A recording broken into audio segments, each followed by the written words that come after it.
Yeah, you're off the podcast. Hello, everybody. Welcome back to What? Podcast. I'm Becca. I'm Alston. I'm Aubriana. I'm Jason. This week we are reading spooky ghost stories on r/askreddit, but the actual subreddit is what is your best ghost/paranormal experience story. So we all just picked one that we're going to read. We might do a couple, but we'll see. My brother's bedroom was next door to mine growing up. One afternoon, he asked me what I was doing the previous night that made me laugh so much. Confused, I pressed him for details. About 3 a.m. last night, your laughter woke me up. It sounded like you were pacing your room too, pacing and laughing. At this point, I told him that I wasn't home last night. I'd been at a friend's house. He went pale. To this day, he swears blind that it was my laugh. I have a very distinct laugh, apparently. That's creepy as Yeah. fuck. Don't ghosts impersonate a lot? Mimics. Yeah, there's a lot of mimics. Oh, that's But usually those are kind of like White Walker-ish, like mimics. Yeah. But who knows what could have gotten to their house. Mm-hmm. spooky. Some scare shit. Also, I put up spooky decorations. Mine is, this is my brother's story, but it's a good one. He was working as a night... You stole my story? I read it out loud. Yeah. No, you said this is my brother's story. Oh. I can pick a different one. No, I get just it. the beginning. Oh! I did not get that. I was like, you both said something different. I was going to say, that's why I had everybody read their first sentences to make sure no one... Okay. This is my brother's story, but it's a good one. He was working as a night porter. What's a night porter? It sounds something At an British. old hotel. Is that what Jason's doing? That's a night audit. Oh. It's Jason's job. That's my job. He was working as a night porter at an old hotel from the 18th century in the northern English countryside. One night, a woman came down to a reception as white as a sheet with her suitcase, saying she could not sleep and did not want to stay there. My brother inquired as to why. She said she could hear children laughing all night, and a child had entered her room with a candle and was standing at the foot of the bed and wouldn't leave.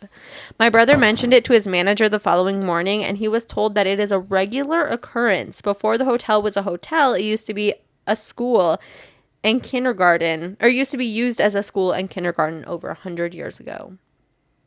Creepy.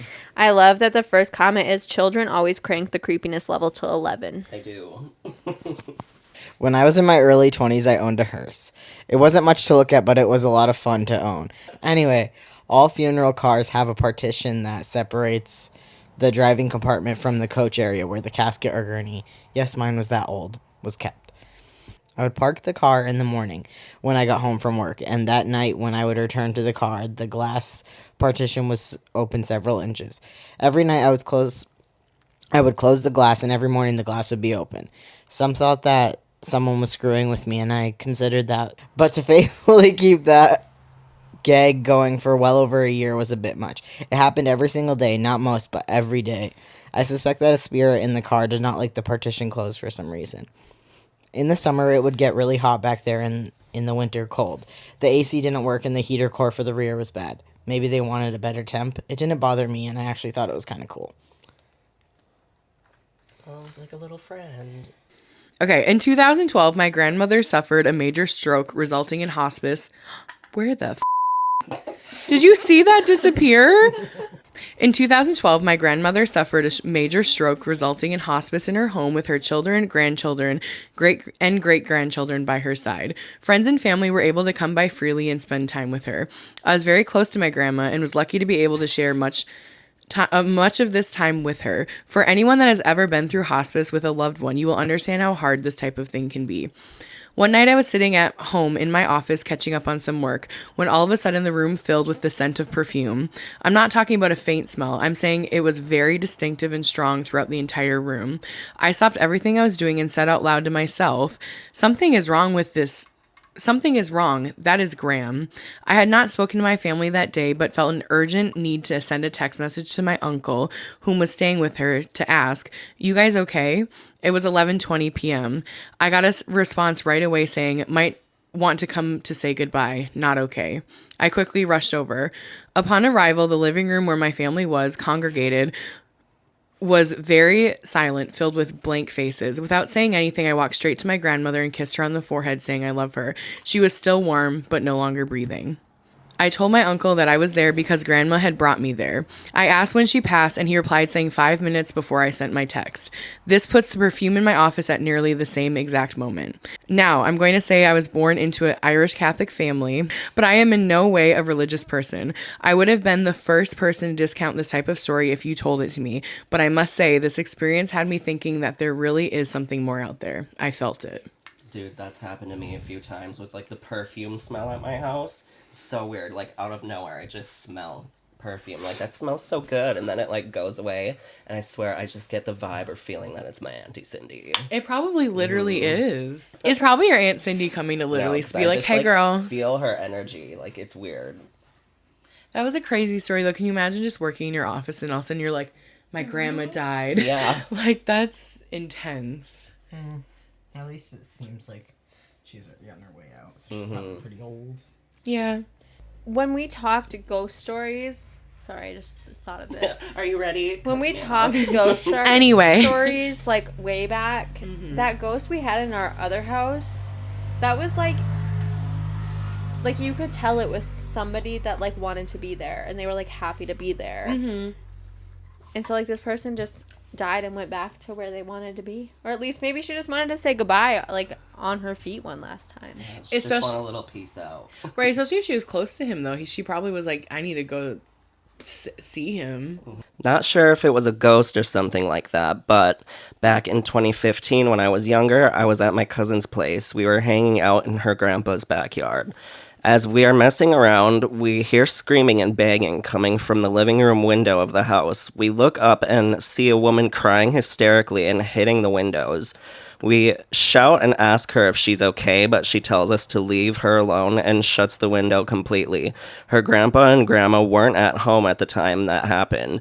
The strangest thing was, when we went into the house, the woman was gone, and we just brushed it off. She didn't like that story either. But no, that's so creepy. You're outside and you just see a woman screaming and banging on the window and there's like no one in there. Yeah, that is so creepy. I'm gonna have nightmares about that now. My second story. When I was 14, I was with a friend riding mountain bikes way out in the woods. We decided to turn back and go home for the day. We must have been 2 miles from any houses. Walking up the hill we just rode down from was this old guy with miner clothes from the 1800s carrying a bucket. He was walking up the hill with his back towards us, and he was only there for a few seconds, and then he disappeared. We were both silent when I said, I thought I saw something, and he goes, yeah, me too. He perfectly described the guy. We got out of there very quickly. This was in northern Arizona where there used to be a gold mine. There was even this old miner's cabin about a mile from us. And I read that one because the first comment is so funny. This dude was real. He just dropped his invisibility cloak on accident. Should have followed him for his secret stash. Can you imagine? That stuff is so creepy, though, when you see somebody in, like, time period clothing. See, my thing is, okay, so there's people out there that, like, don't believe in ghosts, but, like, how can you say that, like, how many people have ghost stories and all of them are lying or making it, like... Right. We're all crazy. Right. I'm possessed. Damn. Maybe that's why you're gay. Damn! Goodness. I wasn't born gay. I'm just possessed by a gay demon. Me and my family went on a holiday to Indonesia in 2019, and I shared a room with my sister. The first morning, she mentioned that in the night she'd seen someone walk across her room and stare out the window. She'd even heard the floorboards creak as they moved. She gets sleep paralysis pretty regularly, so we shrugged it off. 2 days later, I woke up in the middle of the night to see someone at the end of my bed, their face cupping their hands. Their hands cupping their face as they cried. I thought it was my sister and sat up. You okay? I asked, and it froze as I realized I could see my sister tucked in her bed in the corner of my eye. The figure... Sorry, this one's kind of funny. The figure, which was like a living silhouette, was clearly female with long hair tied back in a ponytail. I just kind of slowly laid back down, took out my phone, and started watching YouTube videos. I know that sounds stupid, but I figured there wasn't much else I could do. I mean, for real though. Such a mood, though. You're like, if I don't see it, it's not here. Yeah, it's not there. And then you're like, I can picture it, like, you know when you're excited for something and you keep, like, looking to see when it's going to happen, and you're trying to keep yourself distracted, so you're, like, trying to stare at something, but you're always, like, I can picture you just laying in bed and you're like, oh, watching my phone. Watching my phone. On that note, I know that sounds stupid, but I figured there wasn't much else I could do. Every now and then, I'd look up and see the figures still there, and then go back to watching my videos. This lasted about half an hour until I looked up and the woman was just gone. Oh my god, sorry, I thought that was the end of it. No. That's so funny. You're just like, still there, girl? Okay. That's a mood. You know what freaks me out about ghosts, though, is I think because they're ghosts, like, you can see, like, some ghosts, you can see, like, their skin, but then their bones, too, so their faces always look scarier. Because it's, like, they kind of have the faint, like the skin sunken over in their type bone. of Yeah, look. yeah. I mean, what else do you do? Like, swat it away? Or, like, how do you get a ghost to Like, go away? I would wake up my sibling. Fair. Hey, you see I'd be this? like, oh, get the fuck up. You're literally laying there like, hey. You see this shit? Like, imagine, like, it was, like, next to the bed, wasn't it? At the foot of the bed. Imagine that, though. You're, like, trying to wake your sister up. Like, I would feel so threatened that there's, like, a ghost right here, and I'm like, oh, God. You just chilling there, girl? That makes Okay. your fears about keeping your feet tucked in, like, even Yeah. more real. Yeah. Or like having your hand hang over there. Yeah. Oh, my God. But when it's like super hot, like I have to. But then I'm just like, Oh, oh my same. gosh. Right, you're like, fall asleep before my house. Yeah. Mm-hmm. Damn, that was a good one. That's so creepy. I'm glad we don't live in I miss living in a two-story, but at the same time, I do not miss, like, booking it up the stairs. Yeah. Terrified of ghosts. I don't use my second floor, so. Jason said, I'll cut that shit out. Yeah. Don't even use it. My second story. One Sunday morning, I was in my kitchen having a cup of tea with my wife. Out of the corner of my eye, I saw what I thought was my 3-year-old daughter walk out of the front room and into the entrance hall. I went to see what she was doing, and when I got there, there was no one there. I walked back into the kitchen and said to my wife something along the lines of, I'm bloody seeing things. I could have sworn I saw Amelia walking to the front door, and when I got there, she was nowhere to be seen. My wife was all like, you're joking. The same thing happened to me and my mom just the other day. This is a British person. She explained how the same thing happened to them in the exact same spot with the mysterious girl taking the exact same route. In fact, so convinced were they that they had seen our daughter that they crept into the entrance hall after her to make her jump, but no one was there. It didn't end there, though. A few months later, we saw a post on a local Facebook page saying, I had a lovely childhood growing up in our address. I'd be really keen to speak to whoever lives there now, particularly to see if they have ever experienced any paranormal goings on. I direct messaged the poster and asked if she had ever seen anything untoward without giving any indication of what we had to experience.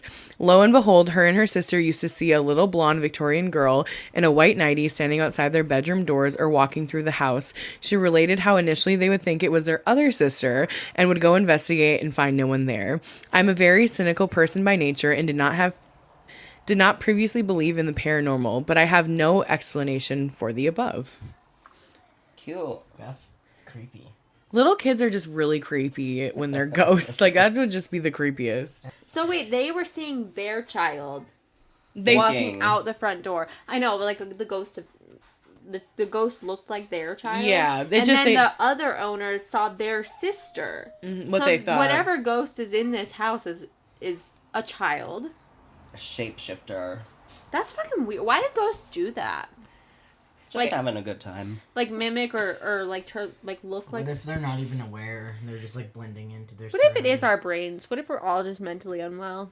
I do think about that sometimes too, where it's like we said earlier, like there has to be some kind of paranormal or ghost or something, because there's so many stories between so many time periods and cultures. Like there's something happening. It is weird that in that story it seemed as though like the kid did the same thing. So it could just be like a kid who died early and was maybe like stuck in the house just doing the same routine that it knew. But it is weird that it's like, oh, we thought it was our sister. Oh, we thought it was our kid. Like, does everyone just look? I mean, I guess they could be white and look the same, but that's kind of. It's so weird because, like, Interesting. I personally believe in, like, witchcraft and shit like that. Me too. And, like, psychics and stuff like that. So, like, the book Pen Pal, like, pushed me into, like, looking into this stuff and, like, the afterlife and, like, people crossing over. Yeah. And it does beg to wonder if, like, these ghosts, because you don't always see, like, I don't see ghosts of Matt ever. Mm-hmm. Like, did he just cross over right away? And Right. that's why he's just not around. But then I like, hear ghosts and, like, see ghosts. And, like, I think at our old house, it was the ghost of the woman who had lived there before she passed. Because this ghost didn't start visiting us until right after she passed away. And it was like, she came back to where she was comfortable and, like, needed help crossing over. Yeah. So maybe this little girl just needs guidance, needs someone. But maybe she died young. Maybe whoever it is died young and they're not ready to leave. Because Yeah. they didn't, like, live their life on the real world. I don't know. You could... Oh, It's a lot. that's a whole, like... You could dive into ghost theories. Oh, yeah. God, you'd be there forever. That's crazy. Spooky. Just like little kids, though, coming back is, like, little kid ghosts are... I feel like they're way creepier than They are. adult ghosts. Because Oh, adult yeah. ghosts, like, just like adults, they know what they want. Like, they're there for a reason. They're either there to terrify you or just, like, they just want to be at their house. Mm-hmm. Little kids, like, they don't know what the fuck they're doing. So they're, like, unintentionally scary, I feel like. I agree. Or they think it's funny. Like, they'll try, you know... But my kids like to scare me. Oh, I yeah. scare my kids. So maybe they're just, like, thinking it's going to be funny, but you're actually, like, petrified. And maybe they're... Because they're kids, maybe they don't even know they're a ghost. Exactly. That's what it could be, where that's where, like, they're stuck. It's like they don't even know what's happening. Thanks for watching. Make sure you like, share, comment, and subscribe. And we'll see you next week. What? Why do our whats keep getting longer? I don't That know. one we had in the other video, like, we went on forever. You didn't like it?